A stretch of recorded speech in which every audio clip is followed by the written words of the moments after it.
एक तलाकशुदा लड़की होती है जो हावड़ा रेलवे स्टेशन पर जाती है और वो स्लीपर बोगी में चढ़ने के लिए धक्का मुक्की करती है, लेकिन उसके पीछे से एक लड़का उसको देख रहा होता है और जो लड़का देख रहा होता है उसकी जो सीट थी वो एसी में थी, लेकिन वो एसी में नहीं जाता है। इस लड़की के पीछे वो स्लीपर बोगी में ही जाता है और उस लड़की के पास जा कर के बैठता है। उसके बाद उसके साथ वो रातें भी गुजारता है। आखिर इन दोनों के बीच रिश्ता क्या है?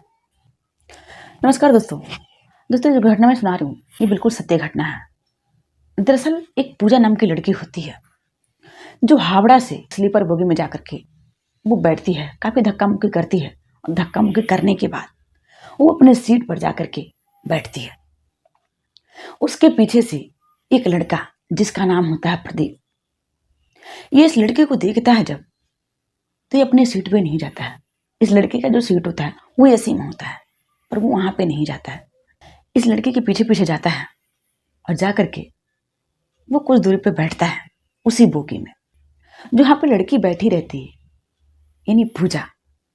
वहाँ पे कुछ जगह खाली रहता है उस सीट पे, तो कोई भी आकर के वहाँ पे बैठता है तो उसको हटा देती है, बोलती है आप यहाँ से हटिए, मेरी तबीयत ठीक नहीं है, आप दूसरे सीट पर जाइए, ये हमारा सीट है। यानी कई लोग आकर के बैठते हैं, सबको वो हटा देती है। फिर जो प्रदीप होता है वो जाता है और जाकर के बैठता है। फिर उसको भी वही चीज़ कहती है पूजा, कहती है आप यहाँ पे क्यों बैठ गए, ये तो मेरा सीट है, आप उठे यहाँ से जाइए, मेरी तबीयत ठीक नहीं है, मैं यहाँ पे लेटने जा रही हूँ। फिर वो कहता है कि मैडम कुछ ही देर की बात है, मेरी सीट कंफर्म नहीं है, मुझे बैठने दीजिए, कुछ देर की बात है, फिर मैं आगे उतर जाऊँगा। ये बात जब लड़की सुनती है तो एकाएक उस लड़के की तरफ देखने लगती है और जब देखती है तो वो चौंक जाती है। दरअसल वो लड़का उसका ही तलाकशुदा पति होता है जिसका नाम होता है प्रदीप। प्रदीप जब स्टेशन पर ही देखता है तभी पहचान जाता है कि ये तो उसकी ही पत्नी यानी तलाकशुदा पत्नी है। इसलिए वो अपनी सीट पे नहीं जाता है और आकर के इसके बगल में बैठने की कोशिश करता है। ये जानना चाहता है कि आखिर अब इसका पति कौन है, क्या ये शादी कर ले, क्योंकि उसकी तलाकशुदा पत्नी थी वो जब देखती है एकाएक तो वो चौंक जाती है। अब दोनों जो होते हैं वो पहचान जाते हैं एक दूसरे को। फिर ये जो प्रदीप होता है वो कहता है कि क्या तुम्हारी तबीयत खराब है, तुम खराब तबीयत की वजह से तुम कहीं जा रही हो इलाज कराने। तो वो कहती है कि आपको इससे क्या फ़र्क पड़ता है, मेरी तबीयत ठीक रहे या ख़राब रहे, आपको क्या फ़र्क पड़ता है। वो बोलती है कि नहीं, मैं दवा कराने नहीं जा रही हूँ, बस आकर के लोग बैठ जा रहे थे, अभी हटाऊंगा तुमको गुस्सा लगेगा, इसलिए मैं नहीं चाहती कि मेरे बगल में कोई बैठे, बस मैं तबीयत का बहाना करती हूँ, मेरा तबीयत तो नहीं ख़राब है, मैं ठीक हूँ, लेकिन आपसे इससे क्या मतलब है। दरअसल इन दोनों की शादी 10 साल पहले हुई थी, लेकिन दोनों का जो तलाक था वो 2 साल पहले ही हुआ था, इसलिए दोनों पहचान जाते हैं। फिर जो लड़की होती है यानी पूजा, वो कहती है कि आप कहाँ जा रहे हैं, क्या आपने शादी कर लिया। वो कहता है कि नहीं, मैं शादी तो नहीं किया। वो कहता है कि मैं दिल्ली जा रहा हूँ किसी काम के सिलसिले में। क्या तुम वहाँ तक जा रही हो, दिल्ली तक। वो कहती है कि हाँ, मुझे कुछ काम है इसलिए मैं वहीं पे जा रही हूँ दिल्ली। फिर सफ़र करते करते रात के लगभग 9 बज जाते हैं। तो प्रदीप कहता है कि तुम खा लो, कुछ जो कुछ भी लाई हो खा लो, अब तो सोने का टाइम हो गया। तो वो कहती है कि हाँ मुझे भूख लगा है, और आपका क्या, आप तो कुछ भी खा पी लेंगे और कुछ भी अपने बैग में रख करके लेके आए होंगे, आपका क्या है। तो कहता है कि देखो तुम ऐसे नहीं बोलो, मैं अब वैसा नहीं रहा जैसा मैं पहले था, मैं तो दारू पीना भी छोड़ दिया। वो बड़ा आश्चर्य होता है उस लड़की को। वो कहती है कि सच में कह रहे हैं। वो कहता है हाँ तुम्हारी कसम। वो बोलती है कि आप हमारी कसम क्यों खाए, अब मैं आपकी क्या लगती हूँ।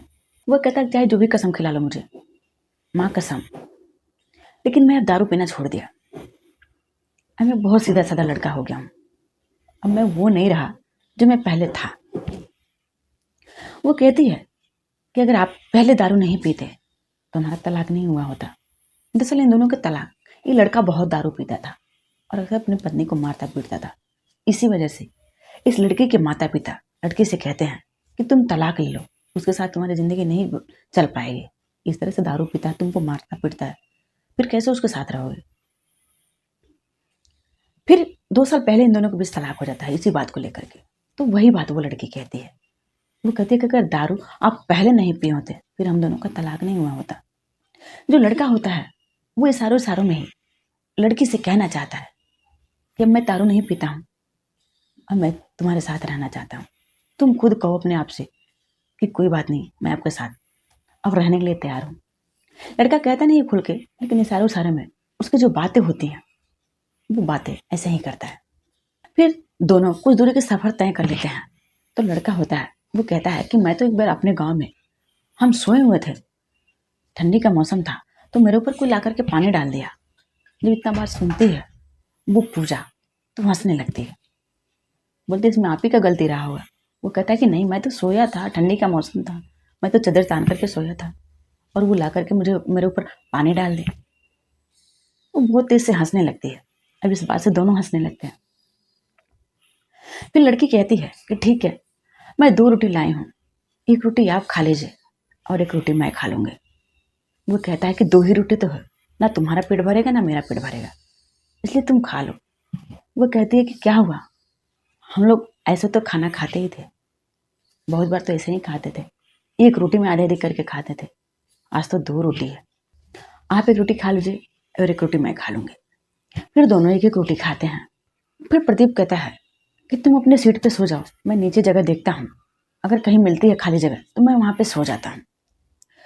पूजा कहती है कि ठीक है, आप सो जाइए, आप कंबल वम्बल लेके आए हैं, आप सो जाइए। वो कहता है कि नहीं, मेरी सीट तो एसी में था, इसलिए मैं कुछ लेकर के नहीं आया हूँ।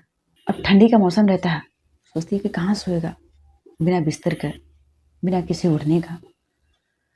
फिर वो कहती है कि अगर नहीं है तो आप यहीं सो जाइए, एक साइड आप सो जाइए और दूसरी साइड मैं सो जाती हूँ। ये बात जब वो सुनता है उसको भी बड़ा तजुब होता है कि अपने पास सोने के लिए कह रही है, हालांकि वो वही चाह भी रहा था। फिर दोनों एक ही कंबल के नीचे सोते हैं और बातें करते करते दिल्ली पहुंच जाते हैं। दिल्ली जब पहुंचते हैं तो जो लड़का होता है वो कहता है कि क्या तुम यहाँ किसी काम से आई हो, किस काम से आई हो? वो कहती है कि हाँ, मुझे कोई काम है, मैं अपने काम से जा रही हूँ और आप भी जाइए जिस काम से आए हैं। फिर ये दोनों कुछ कुछ दूरी पर जाते हैं और फिर कुछ दूरी पर जाने के बाद दोनों एक दूसरे को मुड़ करके देखते हैं। ऐसे ही देखते देखते दोनों अपने अपने रास्ते की तरफ चले जाते हैं, यानी जिसको जिधर रास्ते से जाना रहता है। जो प्रदीप होता है, प्रदीप का दिल्ली के गांधीनगर में उसका जींस का फैक्ट्री होता है, उसका खुद का होता है और वो उसी फैक्ट्री में अपने जा रहा था और वहीं पर वो जा करके रहने लगा। इधर जो उसकी तलाकशुदा पत्नी थी पूजा, वो भी चली जाती है और जब जाती है तो अपने सहेली के घर पर जाती है जिसका नाम होता है सरिता।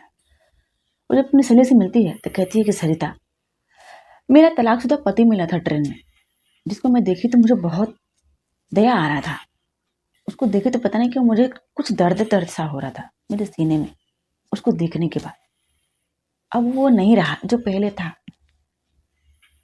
उसकी सहेली कहती है तो क्या करना, तुम्हारा तो उसे तलाक हो गया, अब किस लिए दर्द खा रही हो उसके लिए, तुम्हें क्यों तकलीफ हो रहा, आखिर वही पति तो था तुम्हारा, उसी पति से तो तुम तलाक लेती तंग आकर के, अब उससे क्या करना, जाने दो, वो जैसा है उसको उसे छोड़ दो, तभी तो उसको समझ में आएगा कि बेबी थी तो उसका कदर नहीं कर रहा था, छोड़ो जाने दो उसको, तुम भूल जाओ, उसकी बात नहीं करो। फिर सरिता पूजा को लेकर के अपनी फैक्ट्री जाती है।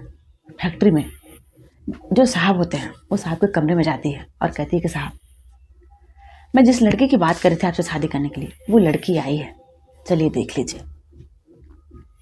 वो कहता है कि जो उसका साहब होता है वो कहता है कि क्या लड़की कुंवारी है? वो कहती है कि मैं तो आपको पहले ही बता दी थी ये लड़की कुंवारी है और सुंदर भी है, आप चल के एक बार देख लीजिए, वो लड़की यहाँ पे आ गई है। वो कहता है कि ठीक है, तुम अंदर ही भेज दो। वो लड़की जब अंदर जाती है तो देखती है तो दंग रह जाती है, और जब वो भी देखता है प्रदीप, दरअसल वो प्रदीप ही होता है वही जो उसको ट्रेन में मिला, जो उसका तलाकशुदा पति होता है, और ये पूजा होती है उसकी ये पत्नी। जब दोनों एक दूसरे को देखते हैं तो प्रदीप कहता है कि तुम, वो कहती है कि आप। प्रदीप कहता है सरिता से, यही तो है मेरी तलाकशुदा पत्नी, जिसे मैं तुम्हें पहले ही बताया था कि मेरी पत्नी का तलाक हो चुका है। मेरा और पत्नी का, वो बहुत सुंदर थी, अब तुम तो कहती कुंवारी है। फिर सरिता कहती है, हाँ मेरी सहेली कुंवारी है, मुझे तो नहीं पता कि इसकी शादी हुई है। वो झूठ बोलती है, जो सरिता होती है। फिर जो पूजा होती है, पूजा और प्रदीप एक दूसरे को उस कमरे में जब देखते हैं तो देखते देखते जो पूजा होती है उसकी आंखों में आंसू आ जाता है, और जब आंसू आ जाता है तो वो दौड़ के जाती है और प्रदीप को पकड़ के फपक फपक कर रोने लगती है। उसको शांत कराता है प्रदीप।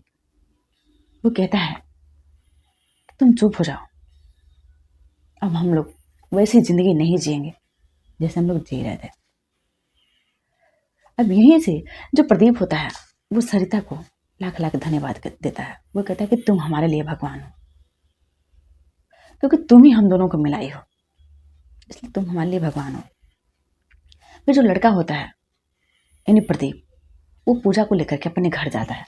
जब घर जाता है तो अपने माँ बाप से कहता है कि आपकी बहू आ गई है, यानी पूजा आ गई है। जब उसके माँ बाप देखते हैं तो बहुत खुश होते हैं। वो बोलते हैं कि हमारे घर की लक्ष्मी चली गई थी और हमारे घर की लक्ष्मी फिर से वापस आ गई। लाख लाख आशीर्वाद देते हैं। फिर सरिता को भी इस लड़की के माता पिता बहुत बहुत धन्यवाद देते हैं, जिसकी वजह से ये दोनों एक हुए थे। तो ये है पूरी कहानी। दोस्तों, हमारी कहानी आप लोग को कैसी लगी कमेंट बॉक्स में ज़रूर लिख करके बताइएगा। और ये बिल्कुल सत्य घटना है। जय हिंद, जय भारत।